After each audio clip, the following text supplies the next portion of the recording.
Bueno, muy bien. Muy buenas noches. Muchísimas gracias a todos los que ya se conectan a este club de lectura de mis propias finanzas. Gracias a los que siempre están acá el domingo firmes y los que se conectan por primera vez. Recordarles que este es un espacio donde hablamos de economía, de finanzas, de emprendimiento, de buenas historias, un poquito de todo. Y todo a través de los libros y de la lectura. Este es un club de lectura abierto al público, sin costo, y además es un espacio donde reflexionamos sobre temas interesantes, todo siempre a través de los buenos libros. ¿El libro? Dime. ¿Puedo llevarme el libro que me está leyendo? No, ahorita. ¿Cuál, este? Sí. Pues ya en un segundo. Bueno, no, tranquilo. Ya te lo paso. Bueno, aquí la negra interrumpiendo, el club de lectura, qué cosa. Bueno, hoy tenemos un libro espectacular. Les confieso que el libro de hoy me fascinó. Hoy vamos a hablar de un señor llamado Howard Marks. Este señor llamado Howard Marks, que escribió un libro muy interesante que se llama en inglés Mastering the Market Cycle, en español se llama Cómo dominar el ciclo de las inversiones. Ya vamos a hablar de quién es Howard Marks, quién es el autor del libro, pero me parece muy al lugar hablar de ciclos, sobre todo en estos momentos tan volátiles de la economía, en estos momentos difíciles, en un año donde muchos están hablando y muchos están diciendo que se viene una posible recesión, incluso en muchos países del mundo ya estamos viviendo recesiones. En fin, creo que es muy al lugar el tema del que vamos a hablar hoy. Una recomendación, si pueden tener a la mano un papelito, un cuaderno y un lápiz, porque sobre la mitad del club vamos a hacer un ejercicio práctico. ¿Listo? Bueno, muy bien. Vamos a hablar de Howard Marks. Howard Marks es uno de los más grandes inversionistas de nuestros tiempos. De hecho, Warren Buffett, que es el más grande de todos, dice que todo lo que escribe Howard Marks hay que leerlo. Y por supuesto, si Warren Buffett dice eso, pues a Warren Buffett tenemos que pararle bolas. Y por eso, por lo menos los 2 libros que ha escrito Howard Marks, me los he leído y son 2 libros que me han encantado y hoy vamos a hablar de muchas de las cosas que Marks habla en estos 2 libros. Este primero que escribió él, The Most Important Thing Illuminated, lo escribió por allá en el año 2004-2005 y este libro lo escribió hace un par de años, Cómo dominar el ciclo de las inversiones, y creo que es muy importante hablar hoy en día de ciclos. Bueno, entremos en materia y ahora sí, negra, te puedes llevar tu libro que estás leyendo porque Caro precisamente está leyendo pero hoy vamos a hablar de del ciclo de las inversiones. Bueno, como les decía, Marx es... Hola. Mira, ahora sí te puedes llevar tu libro. Ahora sí me voy a dar mi libro. Porque simplemente lo quería mostrar para introducirlo acá. Que lo en el disfruten. club. Bueno, muy bien. Hablemos de Howard Marks. Howard Marks es el fundador de un fondo de inversiones llamado Oak Tree Capital. Y Oak Tree Capital es un fondo que se ha dedicado principalmente a la deuda en reestructuración. Es un fondo que compra deuda de compañías que están en reestructuración y Marks se ha dedicado principalmente a eso.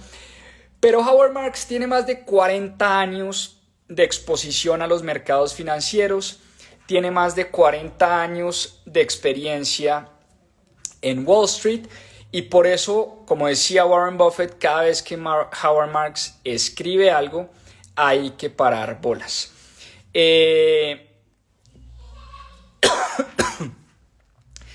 este libro de cómo dominar el ciclo de las inversiones, Howard Marks lo que pretende es compartir con nosotros, los inversionistas de a pie, con personas del común, cómo podemos hacer nosotros para entender los ciclos del mercado y cómo podemos hacer para lidiar los ciclos con los ciclos del mercado. Y esta historia de Marx me acordó mucho también a una historia de nuestro amigo Ray Dalio, que también lo hemos visto varias veces, está por acá. ¿Dónde está Ray Dalio? Aquí está. En este libro, recordemos que Ray Dalio, otro gran inversionista, nos habló nos contó una historia en ese libro. Y si ustedes recuerdan cuando vimos el libro de Principios de Ray Dalio dice que también trabajaba en Wall Street en su momento, en 1971, cuando salió el presidente de los Estados Unidos, en 1971, a anunciar en radio y en televisión que iba a eliminar la paridad del oro con el dólar estadounidense. Y eso para Ray Dalio era una pésima noticia, porque eso lo que hacía era permitirle al gobierno de Estados Unidos y permitirle al Banco Central de Estados Unidos, a la Reserva Federal, imprimir dólares a dos manos, sin necesidad de que esos dólares se pudieran intercambiar por una cantidad de oro específica. El dólar ya no tenía respaldo del oro y eso para Ray Dalio era una pésima noticia. Ray Dalio lo que hizo después de ese anuncio de Richard Nixon fue apostar en contra de los mercados y se llevó una enorme sorpresa porque los mercados, en vez de caer, como creía Ray Dalio, lo que hicieron fue pegarse una disparada tremenda. ¿Y dónde está la lección? Es que Ray Dalio dice que muchas de las cosas que él estaba viviendo en ese momento ya habían pasado anteriormente en la historia. Por eso, como dice Mark Twain, como alguna vez popularmente dijo Mark Twain, la historia no necesariamente se repite igual, pero sí rima mucho. Y una verdad, volviendo al libro de Howard Marks, esto como introducción a la historia de Howard Marks, una verdad a la que no podemos escapar es que los ciclos del mercado siempre van a ocurrir. Siempre. Esa es una verdad a la que no podemos escapar. Siempre tendremos subidas y bajadas. Nada sube eternamente y nada cae eternamente. Y por una razón muy sencilla, nos dice Howard Marks, es que los mercados involucran a los seres humanos. El involucramiento de los seres humanos del mercado hace que sea inevitable la escapada de los ciclos. Al final, cuando uno se pone a pensar qué es un mercado no es más que una colección de seres humanos tomando decisiones y tratando de generar rentabilidades. En un mercado se unen personas y donde el precio de los activos es donde se encuentra, el precio de un activo es donde se encuentra un comprador que cree que el activo va a subir en el futuro y un vendedor que cree que el activo va a bajar en el futuro. Pero aquí hay un pequeño problemita, y es que los seres humanos tenemos sentimientos. Los seres humanos tenemos emociones. Los seres humanos no siempre actuamos con la razón. Y por eso el involucramiento de los seres humanos en los mercados hace que los ciclos de los que habla Howard Marks sean inevitables. Y Howard Marks nos dice que las emociones y los sentimientos funcionan también en ciclos y funcionan de dos maneras. Los sentimientos y las emociones de los seres humanos pueden funcionar de dos maneras. La primera, los sentimientos y las emociones y la psicología del ser humano puede hacer que las fuerzas se magnifiquen, que subvaloremos el riesgo, que haya exceso de positivismo y por ende hayan momentos donde todos los activos suben. Todas las cosas suben de precio, las acciones suben de precio, las criptomonedas suben de precio, los bienes raíces suben de precio, los commodities suben de precio, todo sube de precio porque nos encontramos con un sentimiento colectivo de poco riesgo, de exceso de positivismo, donde siempre creemos que las cosas seguirán así de bien, pero también hay un ciclo a la baja y hay un momento donde las emociones y los sentimientos de los seres humanos hace que nosotros magnifiquemos el riesgo, hace que estemos en un estado de extremo pesimismo. Y cuando sentimos que todo va a caer, cuando sentimos que el mundo se va a acabar, es cuando los precios de los activos empiezan a bajar de manera estrepitosa. Y por eso nuestra tendencia como seres humanos es siempre ir a los extremos. Uno cree que los ciclos son espacios dentro de la economía que se mueven de manera muy tranquilita, y por el contrario lo que nos dice Howard Marks es que los ciclos del mercado generalmente son péndulos que se mueven de un extremo a otro. Y nuestra tendencia siempre es ir a los extremos. Nosotros creemos o que el mundo se va a acabar o que no hay posibilidad de que las cosas fallen. Así somos los seres humanos por naturaleza. Y como esos excesos necesariamente se tienen que corregir, por esa misma razón es que los ciclos siempre van a existir. Y vamos a un ejemplo espectacular que creo que todos recordamos, pero vale la pena hacer como un recuento de lo que fue ese momento de la crisis financiera del año 2008, cuando literalmente se quebró el mundo financiero, se quebraron los grandes bancos de inversión del planeta, y esto se debió a una crisis que se llama la crisis de las hipotecas subprime. Y vamos como a hacer un recuento, un paso a paso de lo que fue esta crisis, y además es un paso a paso donde Marx hace un recuento espectacular de lo que fue la gran crisis financiera del año 2007 y el año 2008. Por alguna razón extraña, y además esto ya ha pasado anteriormente en nuestra historia, los gobernantes del momento decidieron que tener un país de propietarios de vivienda era una buena idea para el país. Los gobernantes del momento, especialmente el presidente George Bush y sus antecesores, porque muchos también habían creído lo mismo, el caso de Bill Clinton también fue muy parecido. Los gobernantes decidieron que si un país tenía gente dueña de su propia vivienda, era un país próspero. Y esto generó una seguidilla de consecuencias. ¿Qué pasó cuando los gobernantes salen a darle ese mensaje a su pueblo, a su país? Pues que los bancos empezaron a rebajar y a relajar sus políticas de préstamo alrededor de los créditos hipotecarios, alrededor de los créditos de vivienda. Además empezaron a prestarle a personas que no tenían la capacidad de pago de esas hipotecas. Empezaron a ser irresponsables con el préstamo de esas hipotecas. Empezaron a implementar muy malos procesos y muy malas prácticas de seguimiento y de control de sus créditos. Además de eso, bajaron las tasas de interés. Las tasas de interés en el año 2007-2008 se pusieron en niveles muy bajos para este tipo de activos, para este tipo de créditos. Cuando empezaron a relajar las condiciones de los créditos, a bajar las tasas de interés, ¿qué creen ustedes que pasó? Pues que la demanda por las casas y las propiedades se fue para las nubes, empezó a subir.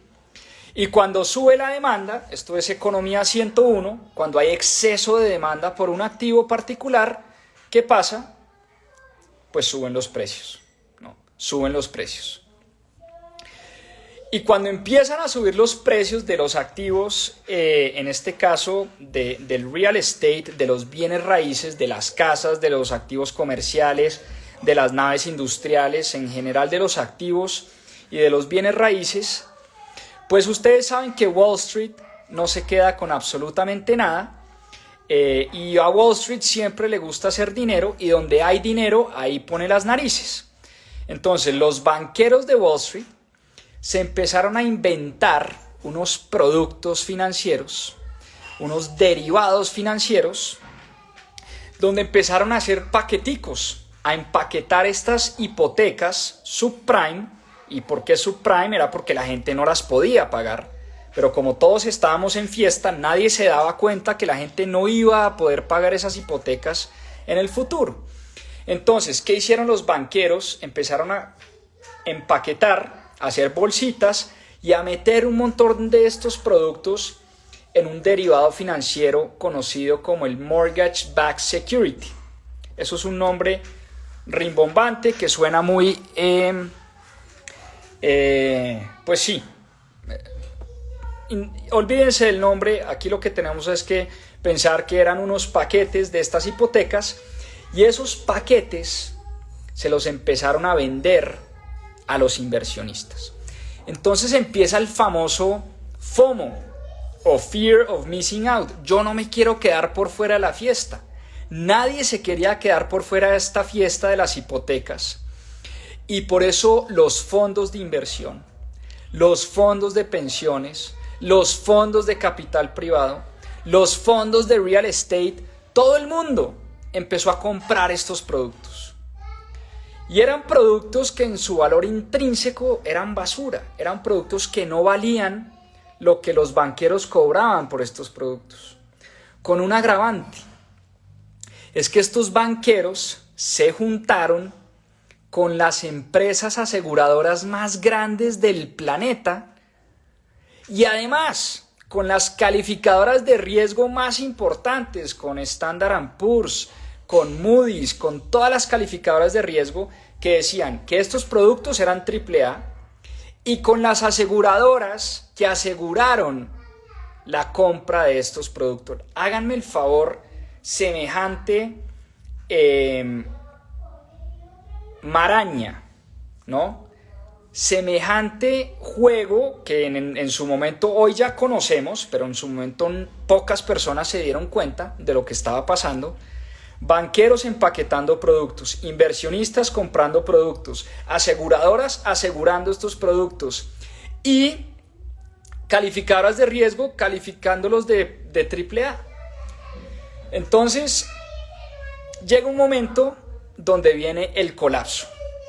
Y el colapso siempre se da con una chispita, con un encendedor que muchas veces no vemos venir. Cuando empiezan a forjarse estas burbujotas, siempre hay algo que nunca vemos venir y no sabemos qué va a hacer, que Howard Marks llama el igniter o el encendedor. Es ese encendedor que prende la chispa. Es esa chispa más bien que prende el fuego. Y en este caso, la economía se empezó a desacelerar un poquito. Mucha gente empezó a perder su trabajo y era gente que tenía 1, 2, 3 casas y lo que hicieron fue dejar de pagar sus casas, entregárselas a los bancos, entrar en default, dejaron de pagar sus hipotecas y poco a poco esto se fue cayendo como un castillo de naipes. Un ciclo perfecto, una tormenta perfecta que muy pocos vieron venir. Y de los pocos personajes que vieron venir esta crisis fue este señor, llamado Howard Marks. Resulta que Howard Marks venía estudiando los mercados hace más de 30 años. Y en ese momento habían cosas que no le gustaban. Por ejemplo, los excesos de la deuda. Por ejemplo, la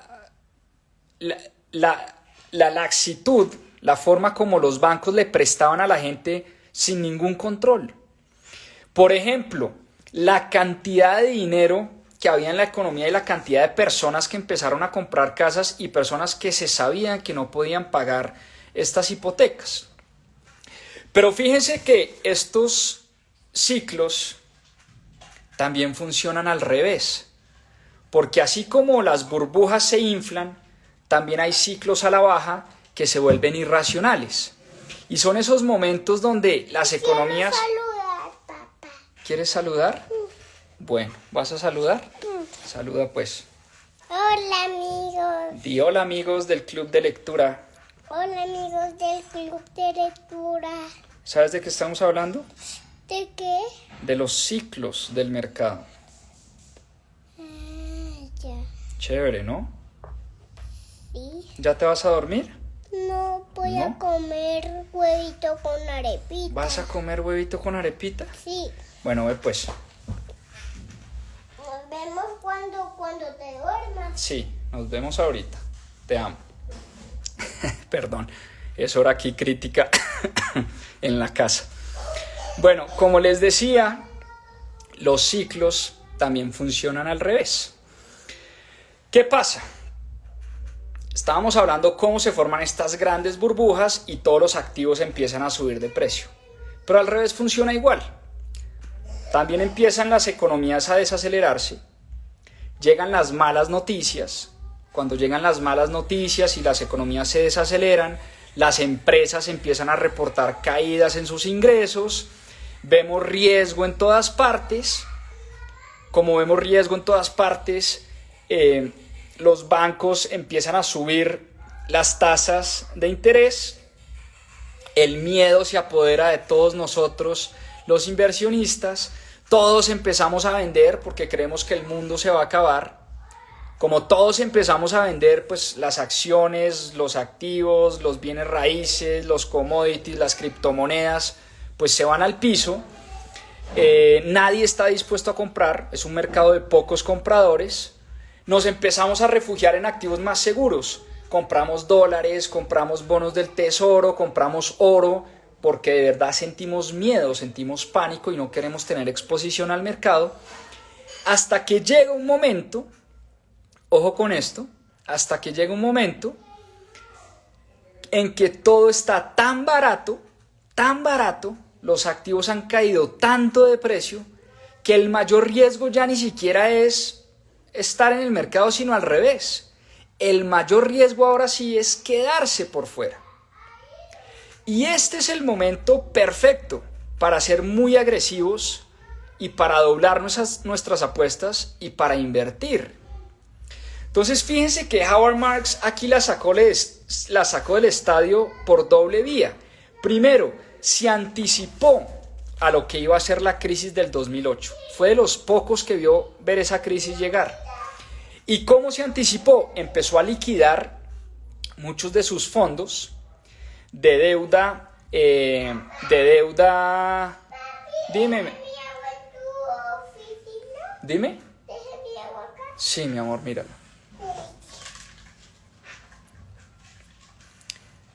Howard Marks, muchos de los fondos que tenían deuda reestructurada, los empezó a liquidar, empezó a acumular caja, empezó a acumular capital, empezó a acumular bonos del tesoro, se resguardó en bonos del tesoro. Cuando el mundo colapsó, cuando vino la gran crisis financiera y todo el mundo empezó a vender, también llegó un momento donde esto fue un pánico colectivo, donde se dio cuenta que las cosas ya estaban demasiado baratas. Pero Howard Marks no sabía cuál era el piso. Él no tenía idea si los mercados iban a seguir bajando, hasta qué punto iban a bajar, pero lo único que sabía es que los mercados estaban muy baratos, muy baratos. ¿Y qué empezó a hacer en ese momento? Empezó a comprar escalonadamente.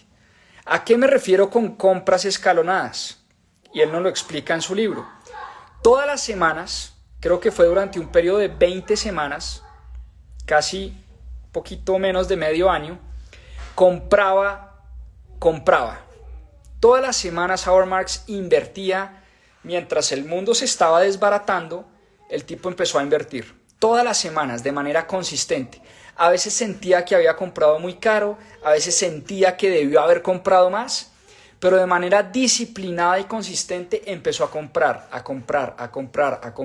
acumular.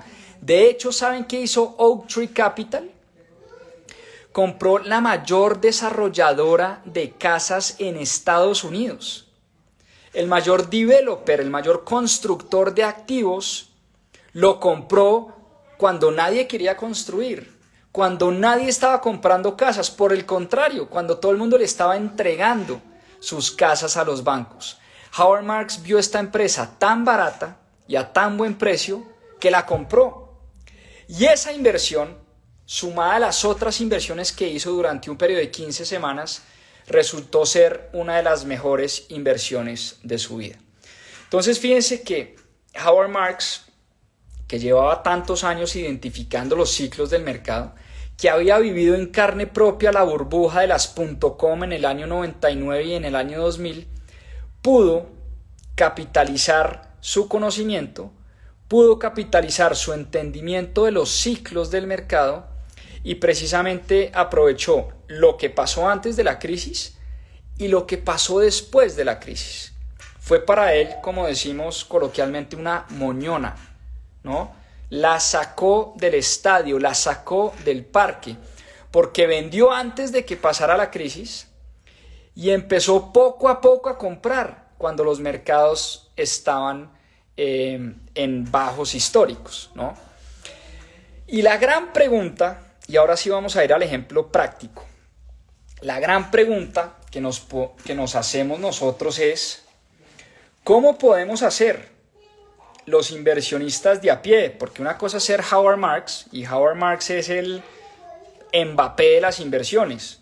O sea, Warren Buffett, si Warren Buffett es el Leo Messi, pues Howard Marks está por ahí arriba, ¿no? Es el Mbappé o el Cristiano Ronaldo o uno de esos, ¿no?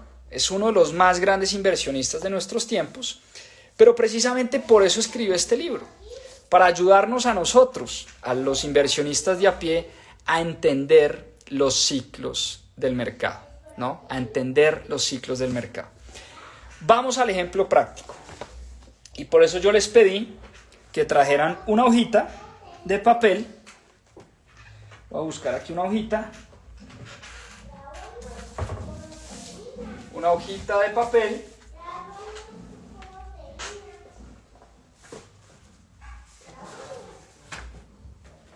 Van a coger una hojita de papel y la van a doblar por la mitad. Van a doblar esa hojita por la mitad. ¿Listo? Vamos a hacer un ejemplo práctico. Y aquí la pregunta que vamos a tratar de resolver es: ¿cómo podemos hacer nosotros para entender en qué punto del ciclo estamos en este momento? ¿Cómo podemos hacer nosotros para entender si los mercados van a subir o bajar? ¿Cómo podemos hacer nosotros para saber si es momento de comprar o de vender? ¿Sí? Entonces, vamos a hacer este ejercicio práctico. Vamos a coger una hoja y la vamos a doblar por la mitad. ¿Listo? ¿Estamos? En una de las mitades de la hoja vamos a escribir economía vibrante.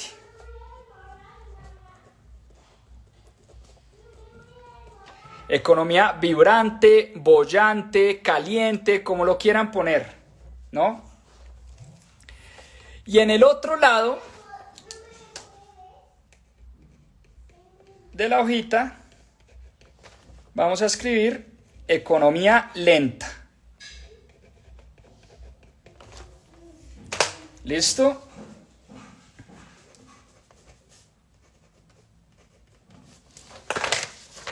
Economía vibrante y economía lenta. Vibrante lo puse en rojo y economía lenta lo puse en azul, ¿no? Entonces, yo les voy a hacer un par de preguntas y ustedes van a escribir qué pasa en una economía vibrante y qué pasa en una economía lenta bajo ese escenario. ¿Listos? ¿Estamos? Escríbanme ahí. Bien, vamos mal. Recuerden, vamos a coger una hoja, la vamos a doblar por la mitad. En un lado vamos a poner economía vibrante y en otro lado vamos a poner economía lenta. ¿Qué pasa? Y pensemos en este momento en el que estamos parados. Enero 29 del año 2023. ¿Listo? Enero 29 del año 2023. ¿Qué está pasando en enero 29 del año 2023? Traten de pensar lo primero que se les venga a la cabeza. Pero primero, ¿estamos viviendo un panorama positivo o negativo de la economía? ¿Cómo sienten ustedes el panorama en este momento? ¿Sienten que estamos viviendo un panorama súper positivo, optimista, o por el contrario es un panorama difícil, negativo? Si creen que es un panorama difícil negativo, van a poner aquí, por ejemplo, en economía lenta van a poner panorama difícil, ¿sí? O negativo.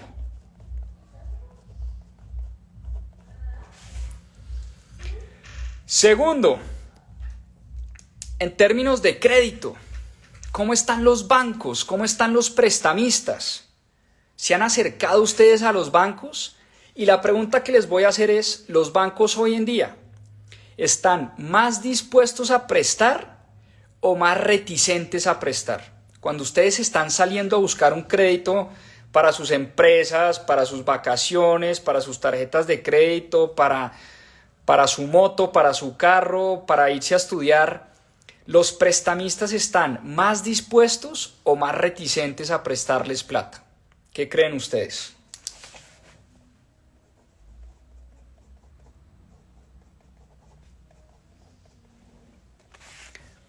Tercera pregunta, el capital.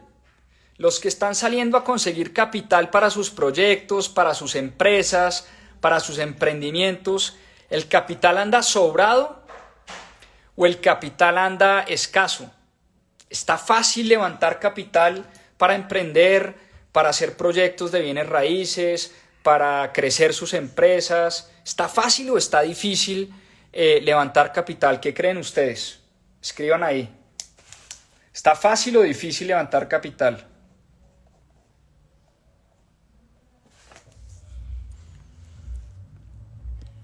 Las tasas de interés, cuando están saliendo ustedes a buscar crédito, ¿están altas? ¿Están bajas? Históricamente están por encima del promedio, están por debajo del promedio. ¿Cómo están las tasas de interés a la que están prestando los bancos, a la que están prestando los inversionistas, a la que están prestando los amigos, los familiares? ¿Están arriba, están abajo? ¿Están por encima del promedio histórico? ¿Están por debajo del promedio histórico? ¿Cómo están las tasas?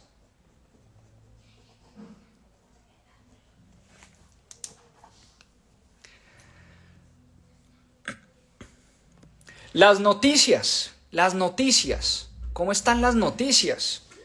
Cuando ustedes prenden el noticiero, cuando abren Twitter, cuando leen la prensa, cuando leen las revistas, los semanarios, ¿cómo están las noticias del momento? ¿Son buenas noticias? ¿Son malas noticias? ¿Son noticias alentadoras?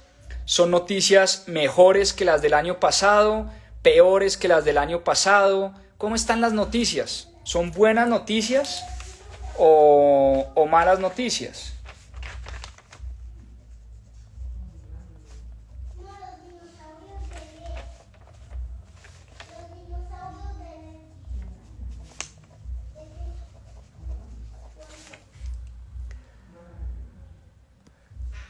¿Cómo están los inversionistas? ¿O ustedes como inversionistas están optimistas, están pesimistas? ¿Creen que las cosas van a subir, van a bajar? ¿Hay muchos compradores o hay pocos compradores? Por ejemplo, si ustedes salen hoy a comprar una casa, ¿hay mucha oferta o hay poca oferta? ¿Hay mucha gente vendiendo o hay poca gente vendiendo? ¿Hay mucha demanda por los productos que ustedes venden? Que esa es otra buena pregunta. ¿Cómo le está yendo a sus empresas? ¿Cómo les está yendo este año? ¿Cómo arrancó el año? ¿Cómo empezó enero? ¿Fue un buen enero o fue un mal enero con respecto al enero del año pasado, por ejemplo? O con respecto al enero histórico de los últimos 5 años, de los últimos 10 años.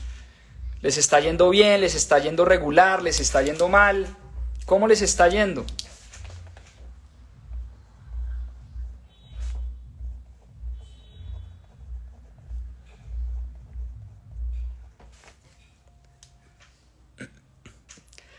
Los precios de los activos. Esto es de doble filo porque también vemos que hay una inflación muy alta, pero los precios de las cosas están altos, están baratos, las cosas están caras, están baratas. Hablemos primero de las cosas que compramos, el mercado, la comida, la gasolina, la ropa, los servicios públicos, el agua, la luz, el internet, ¿los precios están altos o están baratos?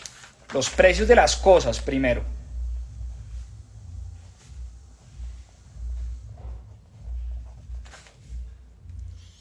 Y los precios de los activos.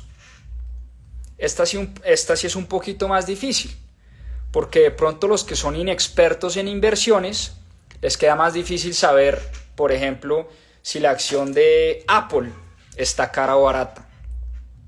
El S&P 500 o las 500 compañías más importantes de la bolsa, ¿el S&P 500 está caro o está barato con respecto a su nivel histórico, a sus últimos 15 años, 20 años, 50 años? ¿Cómo están las bolsas hoy en día en el mundo? Lo que sí podemos saber con certeza es que han caído estrepitosamente en los últimos, no sé, 12 meses, 16 meses más o menos, 18 meses. Ahora, no quiere decir que porque hayan caído estén baratos o estén caros. Hay que comparar eso con su histórico. Pero ¿cómo están hoy las empresas en comparación con su precio histórico? De acuerdo a lo que venden, de acuerdo a lo que ganan, lo que se llaman inversiones, el P ratio o el sales ratio o el EBITDA, el margen EBITDA. ¿Cómo están los estados financieros? ¿Cómo están los indicadores financieros de las compañías comparado a cómo han estado en el pasado? ¿Están por el piso? Por aquí dicen unos que están por el piso. Hay otros que dicen que están carísimas. Esa es la maravilla de los mercados. Fíjense que en un mismo live hay unos que dicen las acciones están carísimas y hay otros que dicen las acciones están baratísimas. Es una belleza porque en ese mercado se une el que escribió está carísimo, el que escribió está baratísimo, el que dijo está baratísimo le compra al que dice que está carísimo, que está dispuesto a vender. Y ahora sí, en términos generales, el sentimiento popular. ¿Cómo está la gente? ¿Está agresiva? ¿Está dispuesta a invertir? ¿Está tomando riesgos? ¿O está precavida? ¿Está asustada? ¿Está ansiosa? ¿Cómo sienten ustedes a la gente cuando salen a comer con sus amigos? Cuando hay una conversación con su familia? Cuando ven las noticias, en fin, ¿cómo está el sentimiento popular de la gente? ¿Está agresivo o está precavido? ¿Ustedes qué creen?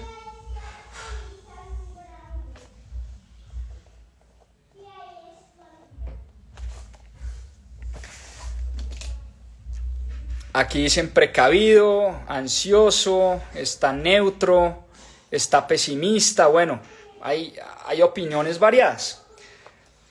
Y como todos son opiniones también, y no hay opiniones que estén bien o que estén mal, simplemente este ejercicio, que es un ejercicio, de hecho, que nos propone hacer Howard Marks en el libro, al final yo miro pues cuántos rojitos tengo y cuántos azulitos tengo, ¿no?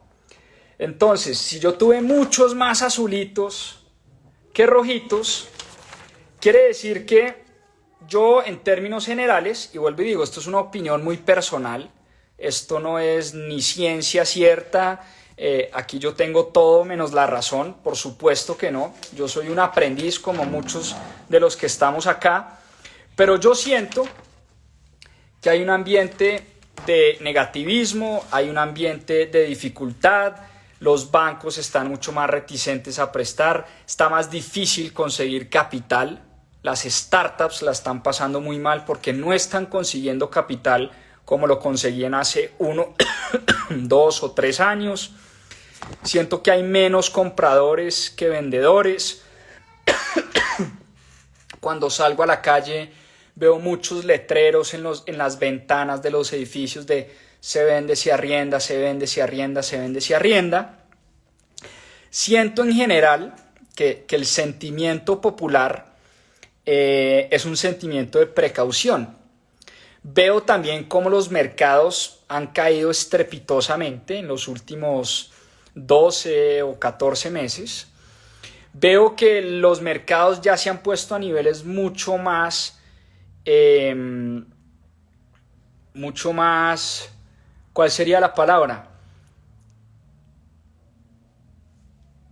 se me fue la paloma, pero los mercados, lo que quería decir es que lo siento mucho más, ay, juepucha, en fin, quise decir que veníamos de una exuberancia y una locura máxima, donde vimos precios de los activos a 30, 40, 50 veces sus ventas, vimos acciones que se cotizaban a 50 veces sus utilidades, 60 veces sus utilidades, veíamos compañías como Zoom, como Tesla, como Peloton, como Beyond Meat, como, bueno, muchas compañías como Bumble, como Airbnb, muchas compañías que hicieron IPO, que salieron al mercado y los mercados estaban supremamente recalentados.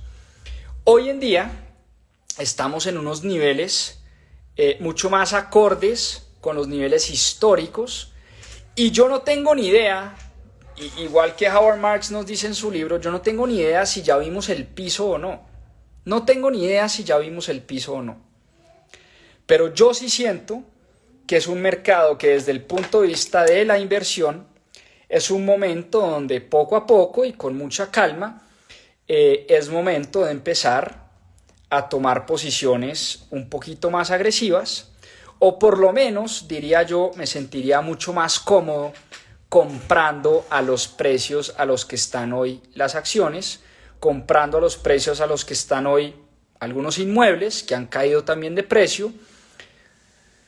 Entonces, no tengo ni idea si los mercados van a seguir subiendo o bajando, pero este ejercicio me ayuda a entender que estamos más en un ciclo bajista, que estamos más en un momento donde todo el mundo cree que el mundo se va a acabar, estamos más en un momento donde la gente en Estados Unidos cree que el imperio o el Pax Americana se va a acabar, la gente en Colombia cree que nos vamos a volver Venezuela. Creo que hay un pesimismo desbordado general y eso ha hecho que muchos activos estén muy golpeados y en muchas ocasiones me siento cómodo, no quiero decir que no tengo una posibilidad importante de perder dinero, pero me siento mucho más cómodo comprando a los precios que estamos viendo hoy. Por el contrario, ahora que me preguntan de las deudas, es un pésimo momento para endeudarse. Y eso generalmente va en contra, ¿no? Cuando es un pésimo momento para endeudarse, ¿qué quiere decir eso? Que la tasa está altísima, históricamente hablando, pues que es difícil conseguir deuda y que seguramente las cuotas con relación a lo que yo pagaba hace 2, 3, 4 años, pues hombre, seguramente las cuotas que yo pagaba hoy en día son el doble. Entonces, volviendo al tema de la construcción del portafolio, porque ya entendemos mucho mejor cómo funcionan los ciclos de la economía y cómo podemos posicionarnos nosotros dentro del ciclo de la economía. Y finalmente aquí lo importante es entender que esto lo hacemos desde el punto de vista del inversionista para construir un portafolio que aumente la probabilidad de ganar dinero. Aquí nunca vamos a tener certeza de ganar dinero, pero estos libros, este conocimiento, esta forma de entender los ciclos nos puede ayudar a aumentar la probabilidad de ganar dinero. Dos temas importantes, 2 puntos importantes. Uno es el posicionamiento de mi portafolio dentro del ciclo. Si yo creo que estamos en un ciclo alcista o en un ciclo bajista, va a cambiar muchísimo el posicionamiento de mi portafolio. Y el segundo tema importante, los tipos de activos que yo selecciono dentro de mi portafolio. Entonces, la pregunta que yo les hago hoy es, ¿qué tipos de activos tienen ustedes hoy en su portafolio? O la otra pregunta es, ¿qué tipos de activos quisieran tener en su portafolio con base en el entendimiento de los ciclos del mercado? Es un momento para tener bonos, es un momento para tener acciones de tecnología, es un momento para tener acciones de mercados emergentes, es un momento para tener acciones de mercados de países desarrollados, ¿Es un momento para comprar criptomonedas? ¿Es un momento para diversificar a través de ETFs? ¿Es un momento para comprar bienes raíces? Esas son las preguntas que uno todo el tiempo se tiene que hacer. Dependiendo del ciclo del mercado donde yo esté, ¿qué tipo de activos voy a seleccionar? Y nuevamente, esto es un tema recurrente que se repite una y otra vez a través de los libros de mis propias finanzas. Nuevamente, Howard Marks nos habla de la importancia de la diversificación de nuestro portafolio. Clave la diversificación del portafolio. Y la pregunta que se hace Howard Marks es, con base en donde tú crees que está el ciclo de la economía, el ciclo del mercado, ¿cómo vas a posicionar tu portafolio y en qué activos vas a invertir? Y nosotros siempre hemos dicho acá en mis propias finanzas, hay que diversificar en 3 aspectos. En países, por favor, los que son colombianos no tengan todo en Colombia, los que son mexicanos no tengan todo en México, los que son argentinos menos todo en Argentina, los que son de Estados Unidos no tengan todo en Estados Unidos. No tener todo en un mismo país. Segundo, diversificar en moneda, que es algo similar, pero no tener todo en pesos colombianos, no tener todo en pesos mexicanos, no tener todo en pesos argentinos, no tener todo en bolívares venezolanos, ni más faltaba, sobra decirlo, pero tampoco tener todo en dólares, porque ya vimos, el que tenía todo en dólares y vive en Colombia, pues el dólar en un par de semanas bajó un, 8, 9, 10%, en fin. Entonces, no tener todo en un mismo país, no tener todo en una misma moneda y no tener todo en un mismo activo.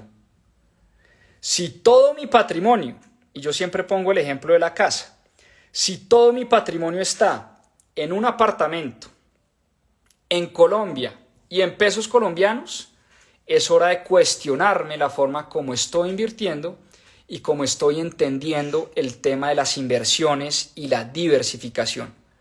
Porque todo mi patrimonio en un apartamento, en pesos colombianos y en un país, viola el principio número 1 de las inversiones, que es la diversificación. Y finalmente, hay que entender que esto es una combinación entre habilidad y conocimiento y un poco de suerte. 2 preguntas que me tengo que hacer. Primero, ¿tengo las habilidades y tengo el conocimiento suficiente para invertir?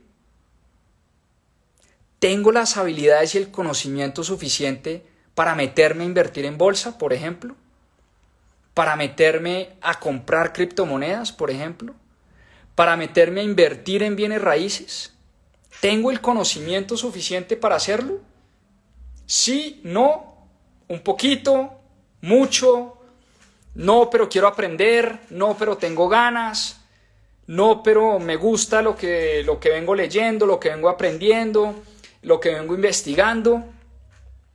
Esa es una pregunta importantísima. Y la segunda pregunta es no dejar de lado el rol que juega la suerte en todo esto. Porque así como Howard Marks hizo mucho dinero en el año 2008, 2009, también el mundo pudo haber cogido en otro sentido.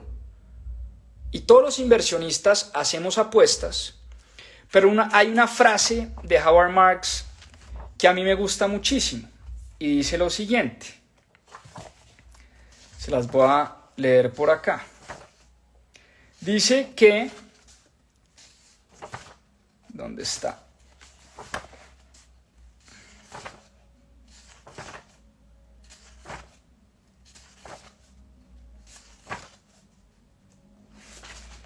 Howard Marks dice, aquí está, que el éxito, ojo con esta frase, el éxito trae en sí la semilla del fracaso. El éxito trae en sí la semilla del fracaso. ¿A qué se refiere Howard Marks con esto? Que muchas veces cuando nos va bien en inversiones, nos creemos muy inteligentes. Nos creemos muy inteligentes. Y eso puede jugar en nuestra contra, ojo con esto. Y les doy un ejemplo. En el año 2020 y en el año 2021 todo terminó arriba. Las acciones terminaron arriba. Las criptomonedas terminaron arriba. Los bienes raíces terminaron arriba. El oro terminó arriba. La plata terminó arriba. Los mercados emergentes. Curiosamente, mientras el mundo se desbarataba, fue un año histórico para los mercados financieros. Año 2020, año 2021. Año 2020, año 2021. Entonces, la gente que invirtió en el año 2020-2021 y le fue bien, puede llegar a creerse muy inteligente, puede llegar a creerse un gran inversionista. Pero yo les digo una cosa,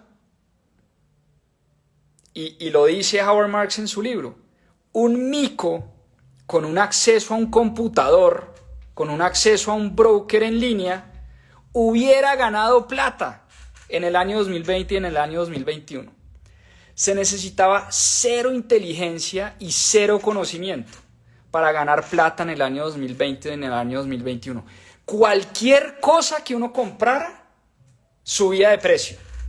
Uno hubiera podido comprar la acción de Tesla, la acción de Amazon, la acción de Facebook, Ethereum, Avalanche, Bitcoin, Shiba, Dogecoin. Cualquier basura que uno comprara terminó arriba. Y si uno se cree la mentira de que uno es muy inteligente por el simple hecho de que le fue bien, pues ahí es donde viene la frase de Howard Marks. Y es que el éxito trae la semilla del fracaso. Porque cuando tenemos éxito, nos volvemos muchas veces perezosos, no siempre es el caso, ustedes serán los encargados de evaluar, pero cuando tenemos éxito, perdemos ambición, nos volvemos cómodos, dejamos de aprender, creemos que no las sabemos todas, perdemos la humildad. Y por esa misma razón, siempre hay que tener una mentalidad, hay que tener una combinación entre confianza, pero mucha humildad. Porque los mercados, nos dice Howard Marks, y ya para cerrar este capítulo, los mercados siempre nos dan lecciones de humildad. Ahora bien, la capacidad para entender los ciclos, y por eso este libro me gustó tanto, porque tiene un montón de lecciones y aquí solo vimos un pedacito de todo lo que tiene este libro, que es realmente fascinante. La capacidad para entender los ciclos nos dará a los inversionistas mejores herramientas para tomar decisiones de inversión. Y por eso los inversionistas, que seamos capaces de entender cada vez más los ciclos del mercado, vamos a tener una mayor probabilidad de ganar dinero. Vamos a tener una mayor probabilidad de ganar dinero. Por eso me parece un libro fascinante. Por eso, como decía Warren Buffett, cada vez que Howard Marks escribe algo, hay que tomar nota y hay que leer todo lo que escribe Howard Marks. De hecho, uno de los ejercicios que pienso hacer esta semana es buscar las letras, las cartas a los accionistas que ha escrito Howard Marks históricamente, y me voy a devorar esas cartas a los accionistas, porque si sus libros son así de buenos, no me imagino los mensajes a sus inversionistas cómo pueden llegar a ser. Así que, por último, recordarles, porque mucha gente me lo preguntó ahora, que tenemos abierto nuevamente nuestro programa de Fundamentos de Inversión y Construcción de Portafolio. Es un curso supremamente práctico que habla muchísimo de esto, de cómo entender los ciclos del mercado, cómo estructurar nuestros portafolios de inversión para las personas que están en cero, que no saben por dónde empezar, que no saben cómo invertir, en qué plataformas, cómo pueden hacer para estudiar más estos temas. Hemos creado un programa, pues que es un programa que siempre quisimos tener, sobre inversiones, sobre fundamentos y sobre construcción de portafolio. ¿Dónde consiguen el programa? En nuestra página web www.mispropiasfinanzas.com. Está también acá en la biografía de Instagram. Cuando ustedes van al perfil de Mis Propias Finanzas, ahí van a ver un link que los lleva al curso de Fundamentos de Inversión o los lleva a nuestra página web. Ahí lo pueden encontrar. Espero les haya gustado este libro de Howard Marks. Es un libro espectacular. Es un libro muy chévere, lleno de lecciones. Espero les haya gustado el ejercicio práctico. No siempre es carreta, sino también tratamos de aplicar lo que aprendemos a través de los libros. Y espero este ejercicio les haya ayudado o les ayude a tomar mejores decisiones de inversión de cara al futuro. Les mando un abrazo enorme, les deseo una gran semana. Recuerden que el domingo es un día perfecto para reflexionar qué estuvo bien en la semana, qué puedo mejorar y qué planes tengo para esta semana a nivel personal y a nivel profesional. Siéntense a hacer este análisis, dedíquenle 15-20 minuticos, planeen la semana, qué van a hacer todos los días de la semana, cuáles son los objetivos. Es un gran día para reflexionar, para meditar, para pensar y les deseo una enorme semana, una semana llena de éxitos y triunfos. Un abrazo, chao y como decimos aquí siempre, a seguir aprendiendo. Nos vemos en una próxima oportunidad.